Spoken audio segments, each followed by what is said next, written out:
여러분들도 아마 뉴스를 보셨을 거예요. 러시아에서도 어느 지역에서 대규모 금강이 발견됐다. 그리고 채굴을 굉장히 많이 한다.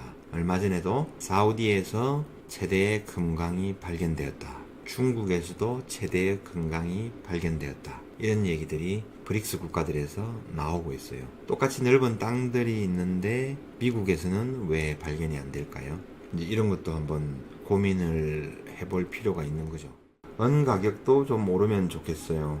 네, 근데 이렇게 안 오른 상황이 어느 정도 남아있는 기회가 아닐까 생각을 한번 해봅니다. 조금 기다려주면 좋죠. 어쩌면은 버스가 시동을 걸고 있을 수도 있고요. 아니면 슬슬 시속 10km, 20km로 출발을 하고 있을 수도 있고요. 아무도 모르는 거죠. 실물금 시장에서 공급이 딸리고 있습니다. 수요가 더 많다라는 얘기죠. 여러 가지 거래를 하는 분들이 굉장히 많은데 도매상 몇 군데 전화를 해보니까 실물금을 대량으로 사려고 대기하는 문의가 굉장히 많답니다.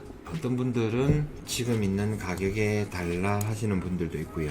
또 어떤 분들은 그 사람 기준에서 내가 큰 금액을 10억, 20억, 30억, 100억을 살 거기 때문에 얼마의 단가에 해달라, 얼마에 내려오면은 하겠다, 전화를 달라, 연락을 달라 하시는 분들이 있는 거죠.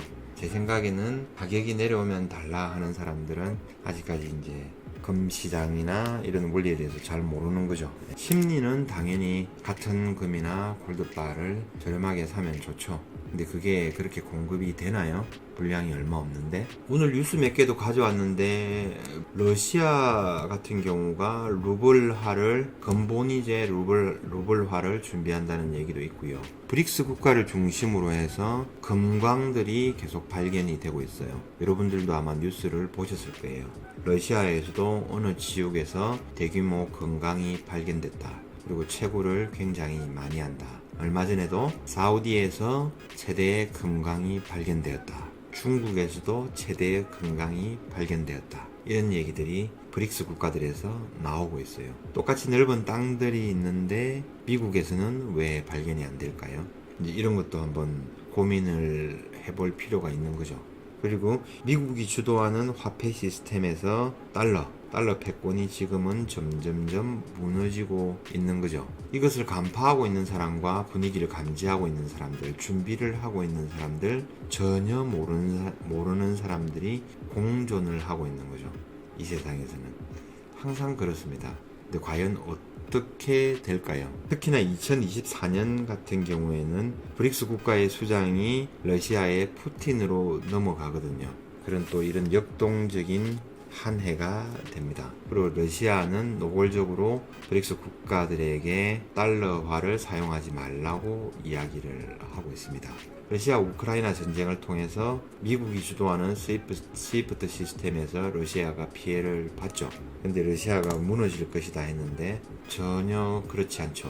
오히려 천연가스, 석유 등의 자원을 무기로 해서 유럽 국가들을 공경에 빠뜨리고 있는 거죠. 그런 상황입니다. 또 굉장히 케이어스한 혼란스러운 상황들이 생기는데 오늘 대만에서는 이제 미국 친미 성향의 총통이라 그럽니까? 수상이라 그럽니까? 당선이 되었죠. 깔끔하게 현장에서 투표를 하고 모든 현장에서 개표를 하고 수개표를 한 거죠. 그런 다음에 대만 국민들은 자유진영을 선택을 했습니다. 앞으로 다가올 선거에서 한국은 어떤 선택을 할지 또 궁금하기도 합니다. 굉장히 격동의 세월 속에서 살고 있는 거예요. 여러분들과 저는 지인에게 해운대 금거래소 소개했는데 표준금거래소 가서 다음에는 LCT로 가라 했다는 어이없는 에피소드가 있었습니다. 재밌는 에피소드네요.